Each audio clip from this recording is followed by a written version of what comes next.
It's my distinct pleasure to introduce Kimarie Matthews.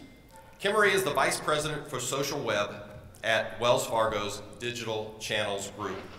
Her team leverages social technologies to further the personalized service that Wells Fargo provides customers. For over 15 years, Kimarie has been a passionate customer advocate with a track record of creating programs that enable businesses to listen, engage with consumers, and act to improve the customer experience. Prior to Wells Fargo, she was at Bank of America, Anderson Consulting, which is now Accenture, as well as internet startups. So please help me to welcome Kimarie Matthews.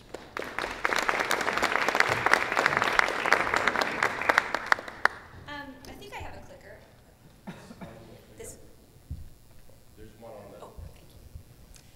So thank you so much for having me, and I am excited to be talking to this group of researchers because I got into social media when I was managing the customer research team within Wells Fargo's Digital Channels Group.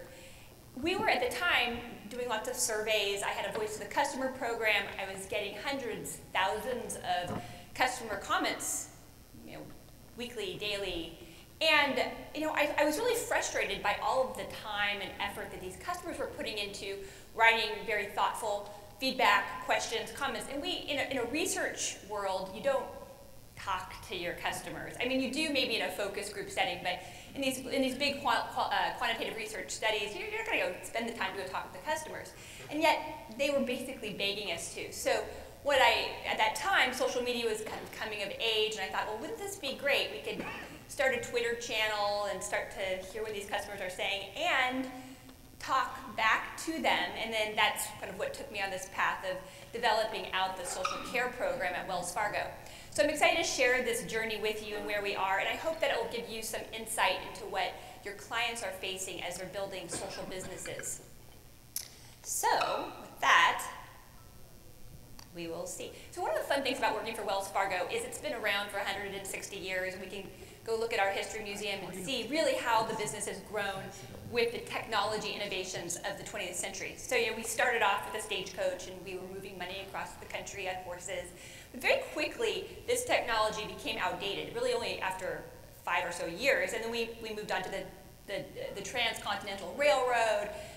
We brought in moving money through wiretapping, and we also had drive-up tellers in the 60s. In fact, I was having a fun conversation earlier with Dawn about back in the 60s, banks were only open from 9 to 2 because they needed to balance their books from 2 to 5. So if you really think just how technology has totally transformed our industry, we finally got into the later half of the 20th century. We introduced ATMs, so now you didn't have to go to the bank between 9 and 2. You could actually get your money anytime you wanted. I mean, that was amazing. Then we had online in the 90s, and wow, you could actually go get your balance. You could move your money anytime you wanted. Now, where are we? Social media. I really see social media as simply the next step in this evolution of technology that we can use for the purpose of better serving our customers. So that being said, what is social media? It's really simple. It's just conversations that are happening in a digital environment.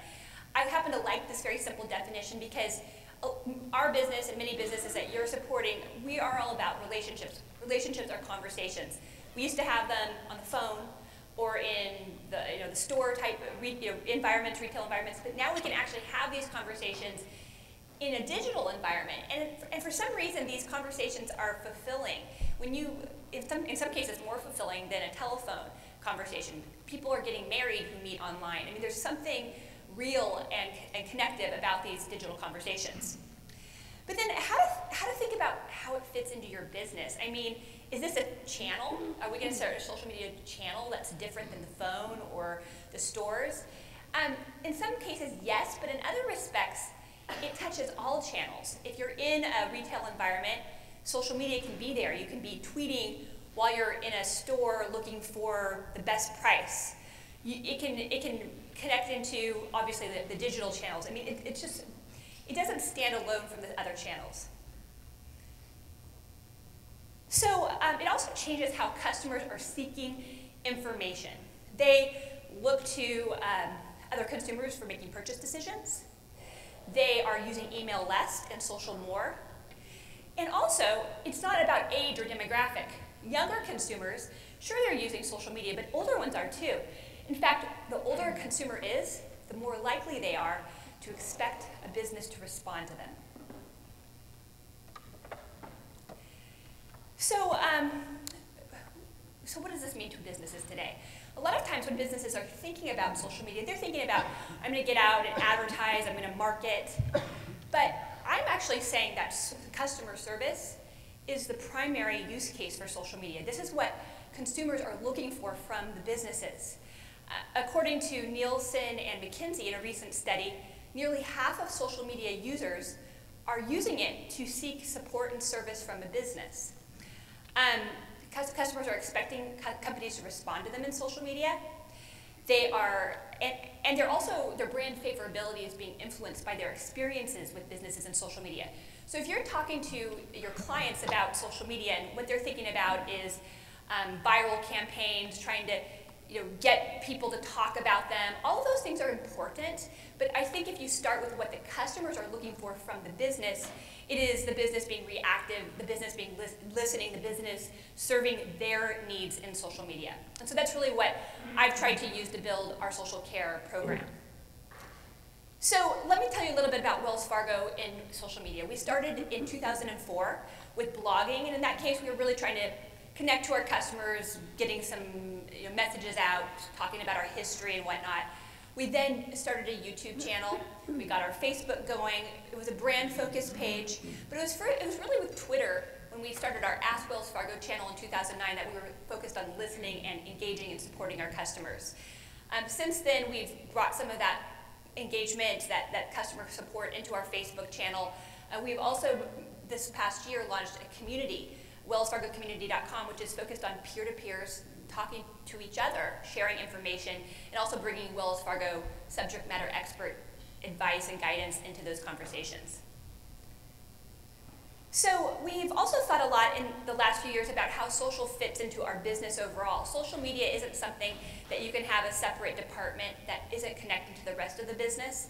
It has implications for marketing, it has implications for customer care, team member, HR, recruitment, corporate communications, and it all has to fit together and work together in coordination.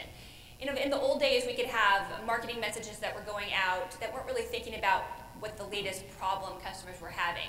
If that happens today, you could have, if we were to have an identity theft issue going on, if we were pushing our identity theft protection plan, and then meanwhile we had people tweeting right next to it that they just had their identity stolen, we wouldn't look like the right hand was talking to the left. So we have to be in very tight coordination across the business so that we can make sure that we're balancing these messages and seeing how they appear side by side.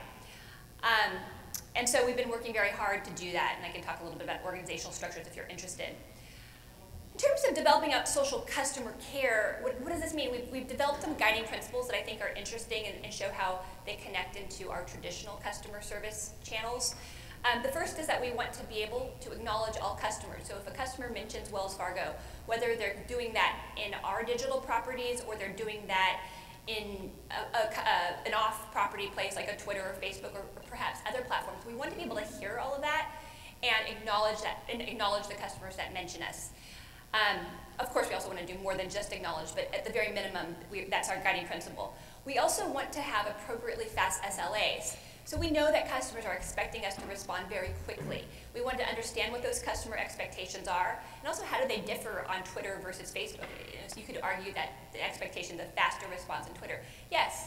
What's SLA, please? I'm so sorry. It's service level agreements, and it's a term that we use to talk about how fast the business needs to respond. So if you email us, you might have an SLA. We might have an SLA of getting back to you within 24 hours.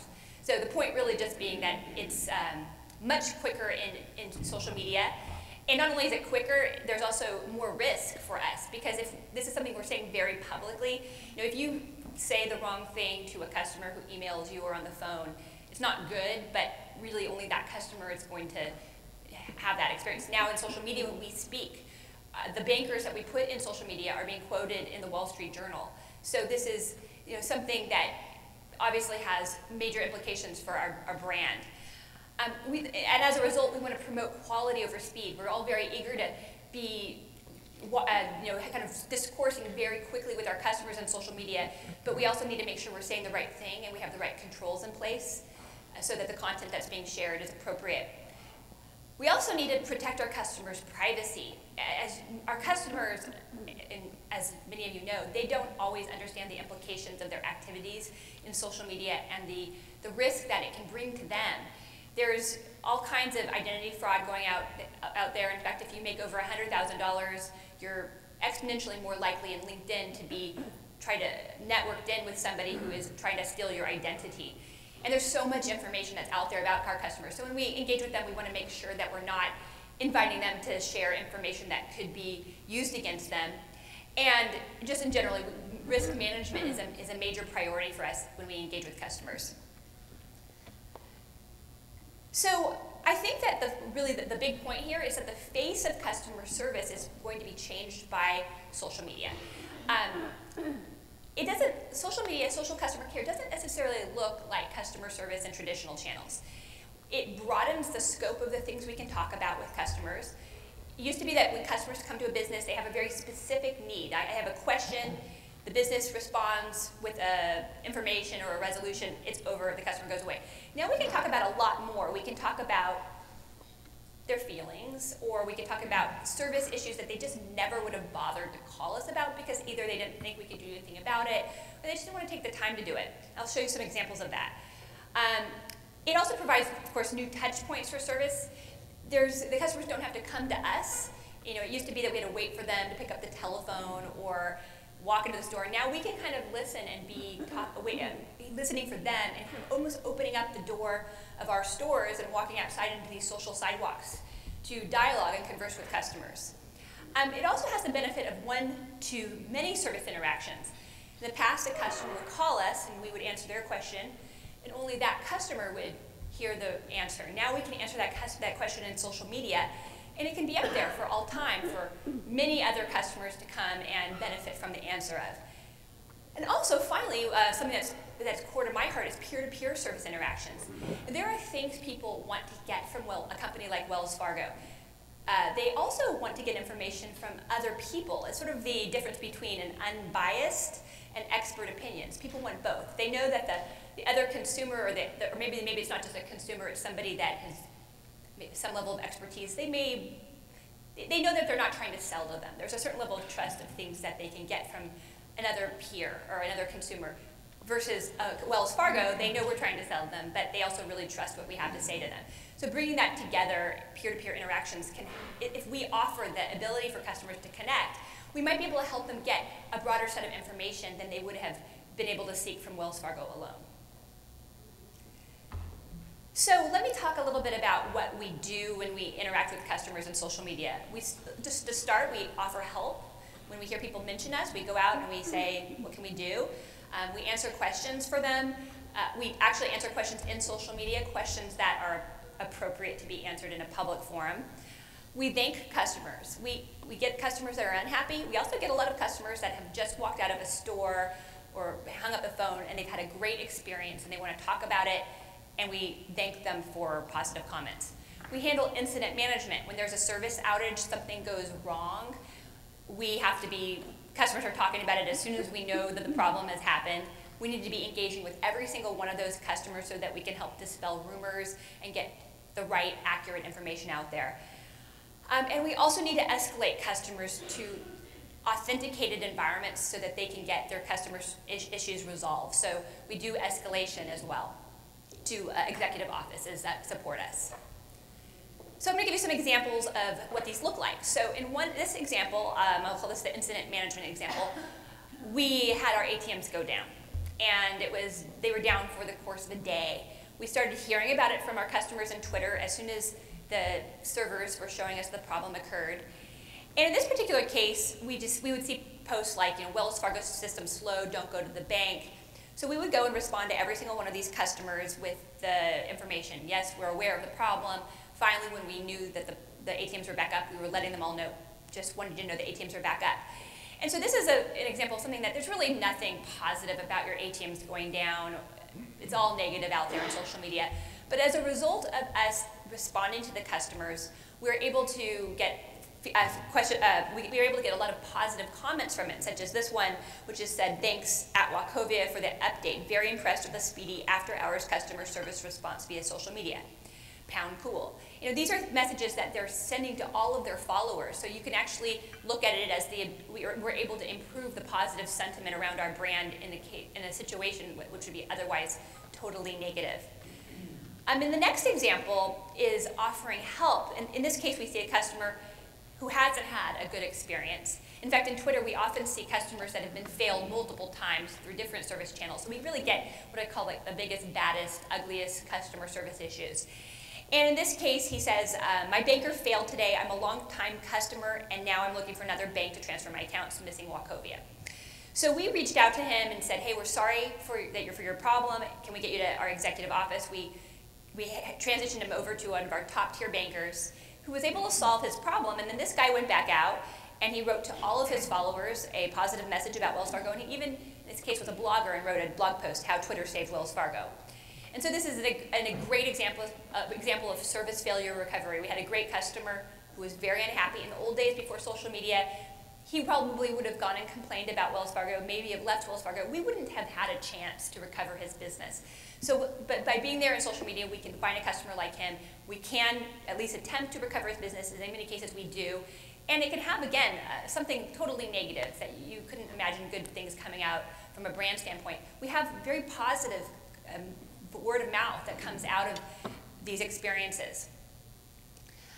And then the last one, which is thanking customers, in this case, a customer comes out, makes a positive post. "Dear Wells Fargo, thanks for making my funds available early yet again to reunite me and my Mini. I so get Music Man's ode to your awesomeness now.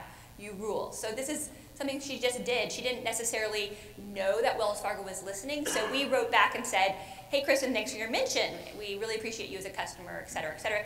She can't believe that Wells Fargo's responded. She's so happy that she then tweets to all of her followers, "If you want a bank where customer service really matters, I say go to Wells Fargo, love them." So it's just this nice kind of halo effect that we can get from engaging with our customers. So now I'm going to share with you a little bit about our metrics and how we track success. We find that of all the customers that we engage with, about 11% will make a positive message about Wells Fargo to all of their followers. They'll praise us. And so that 11% of all the engagements translates into positive word of mouth spread that can be on the first order reach, in the millions, all the way to the second order reach, if you want to count followers of followers, into the hundreds of millions.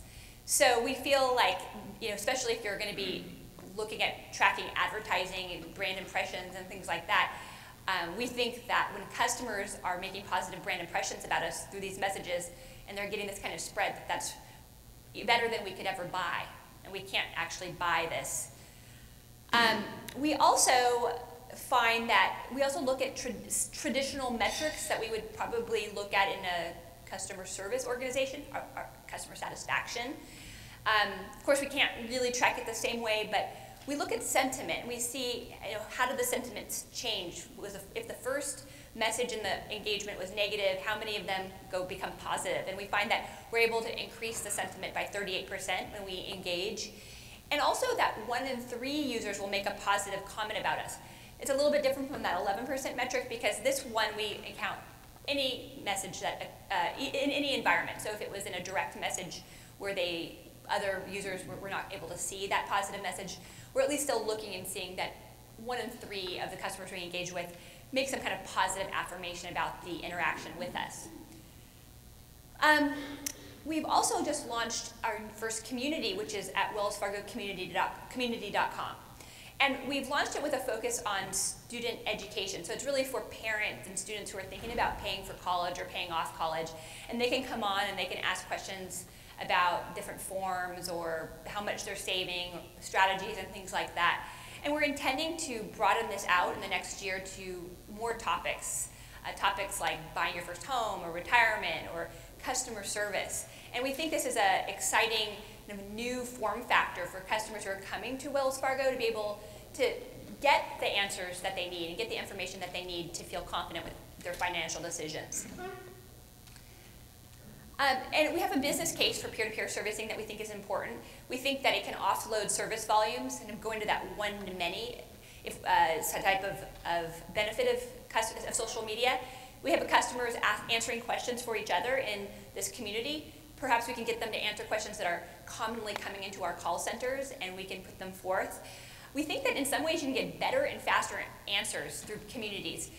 As you all know, if you're going to a website and you're looking for some answer that you need, often you might find the right page with that type of information, but sometimes it's too general. You might just have something really specific, and if you can just ask your question and give the context around your need and have other people answer it, I suspect that you're going to get more relevant answers for yourself than if you were to just do your own online research for certain types of questions. We also see a huge benefit around the user-generated content, the SEO. Google and these internet search engines, they don't really rank corporate content all that high. What they like is people talking. They like the dialogue type of content. So if a brand like Wells Fargo is able to have quality user-generated content, which is people talking, then our brand will appear in organic search results. We go and our marketing teams spend money on keywords. We spend lots of money, I'm sure, on the word checking account. So if you go into Google and write checking account, you'll probably see Wells Fargo or a number of our competitors up in the paid area. But it's the organic, those free search terms where 80% of users click. And you can't buy your way in there. You have to have the right content match with those algorithms. And so community type of discussions are really important for that. And we also feel like it can attract qualified leads. A lot of these customers that we're trying to connect with are people that might be a little bit earlier in the decision cycle than I'm ready to sign up for my student loan right now. They're thinking about, they're still working, they're still processing, they're still researching, and they may not be thinking about Wells Fargo at that early stage, but if Wells Fargo can provide something of use, then we can bring them in, which is, we think, important. So the next thing is, what about the future? We think that the volume for customer care in social media is going to grow exponentially. And so what you see behind you is some internal projections that we've made looking at the volume that is actually happened from 2010 to 2012. And we actually believe, if you look at 2015, how much it will grow. And we think that there's a number of factors. We think we're seeing a lot of velocity in people, regular consumers, thinking about social media as a place to get service from business. Adoption of social media is only continuing among consumers.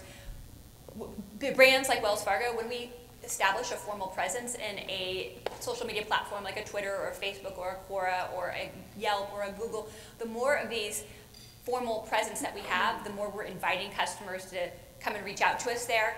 And then of course a business like ours could also begin to market to our consumers that we're available in social media for service and support. So all of these factors will, I believe, change the volume rates that we're seeing, and we need to be ready for that. Right now, businesses like mine, I am in the midst of trying to scale for this projected growth, and the scaling is going to require a number of factors. We need to talk about the people, the processes, and the technology. So from a people standpoint, we need to grow the number of people. We need to develop out the communication skill set for what it means to engage with customers in social media. It doesn't look like the communication skill set in our other traditional departments. It's not corporate communication skill set, because that sounds too stiff. Marketing, it's not that either. It's actually also not really customer service. Our customer services are very scripted, and there's, as you can see, there's a lot of engagements here that are more just thanking people, kind of talking about stuff. So you need to have somebody who's, you have a personable, human, contextual, informal. You need to have all of that, as well as being able to deliver the right information. So we have to work on that. From a process standpoint, a big business like Wells Fargo, we get questions about anything. We could have questions everywhere from institutional retirement to student lending to checking account. We have to work across a very large organization to get those answers. So we need to have more efficient processes for getting those people, those subject matter experts in our business, to provide the right content, getting that content approved and sort of documented and then out into social media in a very fast way. So we're working on refining those processes. We're also looking at technology. We need technology for listening in social media, And so we can make sure we are hearing everything, and then we need technology that's helping us be efficient about routing those questions to the right person in our organization, and make sure that we have like a central platform where anybody who needs to engage in social media at Wells Fargo can do so in the same place, and we have oversight over it all. So that concludes, and I think I have 5 minutes left, which is what I promised for questions. So I'll open it up. Yes? You mentioned that you listen not on your own. One of the impressive things is that you're capturing comments even if they're not on your platform. In your example, not everyone used the tag. So I'm curious, what tool are you using to make sure you're capturing all the comments from a technology standpoint? And then from an organizational standpoint, are your social people part of customer service? Is it a separate group? You alluded to that, but I'm wondering how it works in your company. So from a listening standpoint, we have evaluated a number of different tools. I think we actually have 2 or 3 different listening tools in play right now, and we're in the midst of yet another RFP around assessing our needs and assessing these tools. What's really difficult about this space is it's very young. And the players that were looking like they might be the big players 3 years ago are no longer necessarily there. New players have emerged. There's all kinds of advances, as I'm sure all of you know more than me, in natural language analysis, and then also the real-timeness of it. There's some great tools that have all the analytics, but they don't give you the answer. They don't bring it in except for once every 24 hours. I mean, we need to be able to have these listening tools bring in the customer comment literally the moment that they make it. And we need to be able to kind of have insight and oversight over what's being said about our brand. So I'm not going to say the tool names right now, but I'll just say that we are constantly evolving. And in fact, the tool that we choose for this year might not be the tool that we have next year. We're going to have to keep on top of this. From an organizational standpoint, Wells Fargo's gone through quite a bit of evolution in the last year even around bringing our organization more tightly together around social media. We have a new head of social media who is in the enterprise marketing organization, and she is leading around listening across all types of comments that might come in, whether it be corp comm or HR. I manage social care. I sit in a different part of the organization in that within the digital channels group, we're responsible for the experiences people have when they interact with Wells Fargo in a digital medium. However, I am very closely aligned to the enterprise group. And anytime anybody does anything in social media, if you're going to do a campaign in social media, you have to expect that customers are going to come and ask questions. And so we want to be able to set the marketers up for success so they're not trying to have a successful marketing campaign and then get derailed by some unhappy customers. We want to be able to have my team there to be serving those customers, of course, keeping them there and showing other consumers that we're there so that the marketers can be successful and do what they're good at. Yeah, hi, good morning. I was wondering to what extent you monitor other kind of communications about Wells Fargo, which is not on social media, like word of mouth and customer surveys and focus group, and to what extent, if you do monitor that, how is that integrated so that the learning from both sources, social media and other sources, can be connected, which I think is a challenge for a lot of organizations now too. We have Voice of the Customer programs, a Voice of the Customer program at Wells Fargo, and my team, of all the comments that we get in social media, we do tag comments that we believe would be relevant in that larger Voice of the Customer ecosystem, and we send them over, and they are loaded in, and analysis is done at a line of business level for those types of comments. But we're not. But I think that's your question versus us. My team being listening more broadly for comments that are made externally. When you say externally, are you talking about in a research setting? Oh, yeah. Yeah, so I would say that we are not, my team is not necessarily engaging with customers that make comments in a research setting, but there is a research organization that is looking in at, the social media is one input from a broader set of inputs. Yes?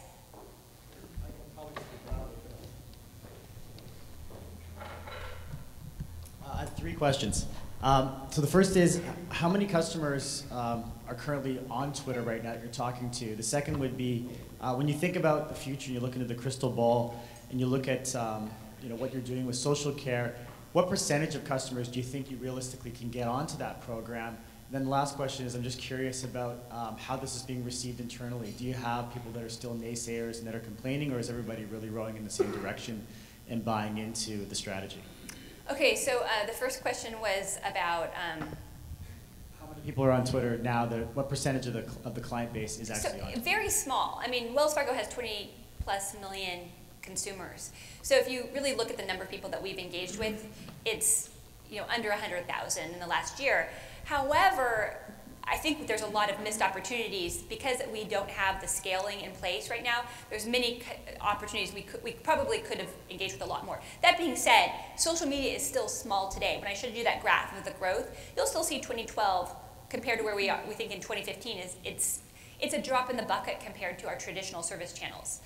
However, and the second question was just in the next 2 years. If you think about 2015 and what's possible, is it like 20% of our customers could be being engaged through social care, or? Well, I'm not going to say it's even that much. Now, a large business like Wells Fargo, even if we get to 5%, it's still that's a tremendous amount of consumers.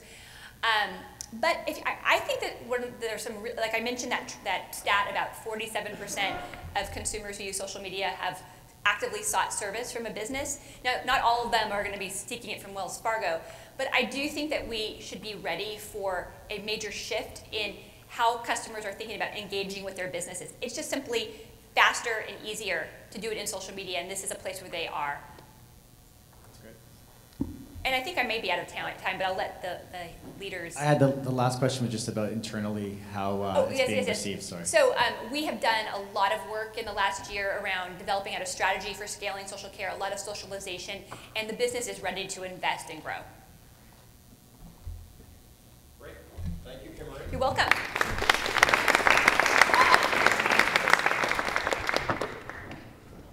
Customer service is the primary source for, as the primary business, business case for social media. I can't read my own handwriting. That's interesting. One-to-many service interactions, tracking success and the spread of Twitter messages. I wonder what we know about research respondent reactions and the fact that a bad experience with one survey could affect that person's willingness to participate in another survey for another supplier and tweet that. That's some interesting stuff there that we have to think about from the research standpoint.